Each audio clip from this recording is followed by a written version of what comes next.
그런 경우에는 빛 번짐이 발생하거나 뭐 시력이 떨어지는 경우들이 있기 때문에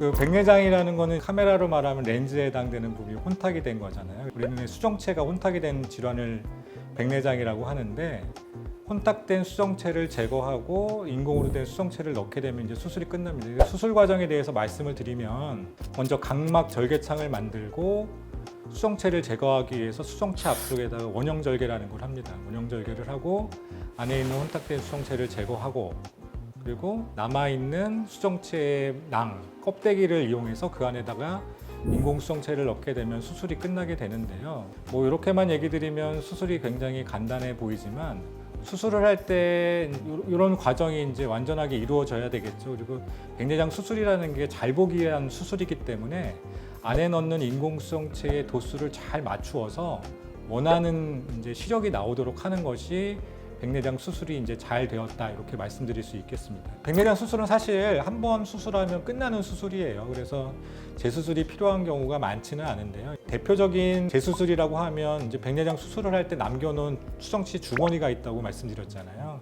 그 주머니가 혼탁이 되는 경우가 있습니다. 근데 그때는 수술을 하는 것이 아니고 간단히 레이저 치료로 이제 혼탁된 부위를 찢어주면 다시 이제 투명한 부위로 볼 수가 있기 때문에 야그 레이저 훈황 절개술이라고 하는데, 이런 경우가 있고요. 백내장 수술을 통해서 인공수정체를 삽입해 놨는데 인공수정체가 재이치 안 있는 경우들이 간혹 있어요.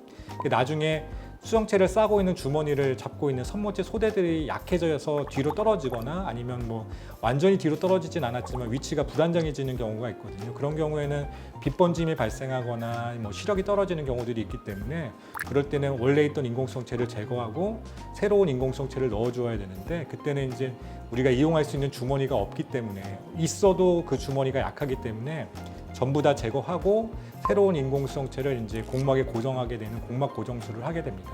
때로는 뭐 요즘에는 많이 줄어들었는데, 예전에 이제 나왔던 인공수정체들 중에는 인공수정체 자체가 혼탁이 되는 경우가 있어요. 사실 흔하지는 않지만 그게 어느 정도 혼탁이 돼도 사실 시력에는 크게 영향을 주지는 않습니다. 근데 그게 혼탁이 많이 돼서 시력에 영향을 주고, 우리가 이제 그 수정체를 통해서 망막 검사도 하기 어려울 정도로 이제 혼탁이 되게 되면 어쩔 수 없이 그 인공수정체도 이제 바꿔 주어야 되는데, 이렇게 인공수정체가 혼탁이 되는 데까지는 시간이 굉장히 오래 걸리거든요. 5년, 10년 이렇게 걸릴 수 있기 때문에 그 인공수정체만 제거해내고 다른 인공수정체를 그 자리에 넣을 수 없는 경우가 많습니다. 그래서 그런 경우에도 원래 있던 인공수정체는 완전히 제거하고 새로 넣는 인공수정체는 공막 고정술을 해야 됩니다.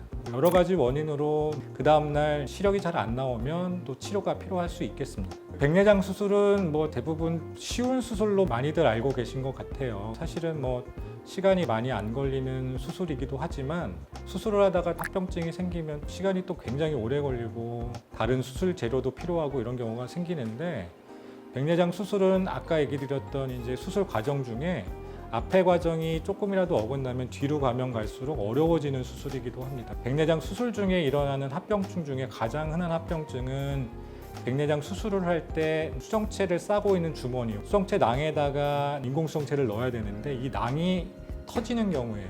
의학적 용어로는 훈황 파열이라고 하는데, 훈황 파열이 생기는 여러 가지 원인들 중에 하나는 수정체를 제거하기 위해서 원형절개를 하는데, 원형절개가 동그랗게 되지 않은 경우에 많이 발생되고요. 수정체가 딱딱하기 때문에 초음파를 이용해서 수정체를 제거하게 되는데, 그 수정체를 쏘는 초음파가 이제 그 수정체 훈황에 힘을 가해주게 되면 수정체를 싸고 있는 막이 이제 터지게 됩니다. 그래서 훈황 파열이 되면 두 가지 문제가 발생되는데요. 첫 번째는 원래 이제 수정체를 제거하기 위해서 만들어 놓은 거기 때문에 수정체 물질이 뒤에 있는 유리체 공간으로 빠져나가는 게 이제 첫 번째 이제 수정체 탈구라고 하는데, 여기 이제 첫 번째 문제가 되겠고요. 두 번째 문제는 훈황 파열된 그 부분을 통해서 뒤에 있는 유리체가 이렇게 올라오게 됩니다. 유리체가 올라온 것을 그냥 방치하게 되면 우리 눈의 동공이 동그랗지가 않고 고양이 눈처럼 이렇게 이제 삐죽한 모양으로 바뀌게 되거든요. 그래서 그 올라온 유리체를 깔끔하게 제거해야 되는 과정이 꼭 필요하게 됩니다.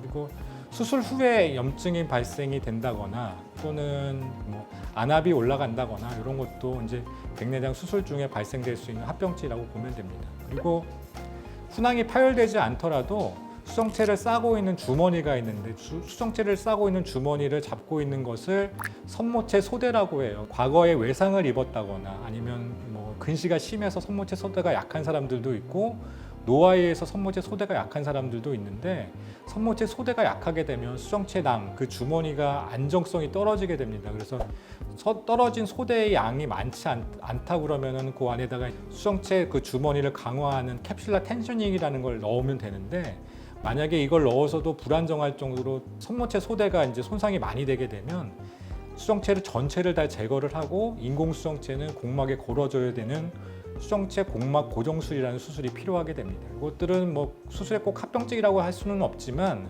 수술 중에 발생될 수 있는 합병증 중에 한 가지가 되겠습니다.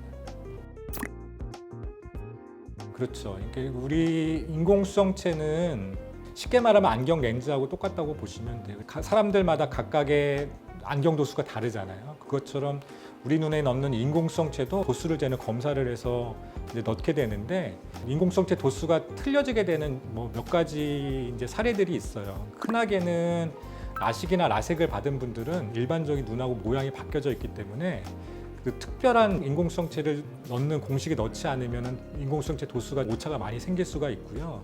그리고 수정체 훈항이 파열되게 되면 인공수정체를 이제 다른 위치에 넣어야 되는데 그대로 넣게 되면 근시가 남습니다. 그리고 검사에 오차가 있어서 인공수정체 도수가 틀려지게 되는 경우도 있습니다. 그리고 다초점 인공수정체를 넣게 되는 경우에 이제 다초점 인공수정체가 적응을 못 하시는 경우가 이제 있거든요. 많게는 한 10%, 뭐 적게는 5%, 1%뭐 이렇게 얘기하는데 그런 분들의 경우에 있어서는 이제 이 인공수정체의 도수나 인공수정체를 중간초점 인공수정체나 뭐 단초점 인공수정체나 이런 걸로 바꾸기를 원하시는 분들이 간혹 계십니다. 수술 직후에는 사실 인공수정체를 바꾸는 것이 어려운 일은 아닌데 몇 달 이상 지나게 되면 인공수정체가 수정체 낭하고 유착이 되기 때문에 바꾸는 것 자체가 쉽지 않고요. 수술 초기에는 이렇게 막 바꾸는 것을 권하지 않는 이유가 우리가 안경을 처음 써도 적응하는 기간들이 조금 필요하잖아요. 그래서 다초점 인공수정체도 적응하는 기간이 조금 필요하기 때문에 끝까지 못 견디는 분들은 그렇게 사실 그렇게 많지는 않거든요. 그래서 되도록이면 이제 처음에 넣었던 렌즈를 적응을 해보시라고 얘기하고 만약에 그렇게도 적응이 정 안 된다 그러면 인공수정체를 이제 교환하는 수술을 해야 되는데 그게 또 생각보다 좋은 결과만 나타나지는 않거든요. 물론 바꾸려고 하면 얼마든지 바꿀 수 있지만 원하시는 결과가 나오지 않는 경우도 있기 때문에 그런 점에 대해서는 주치의 선생님하고 충분히 상담하고 교환술을 하더라도 하는 것이 좋겠습니다.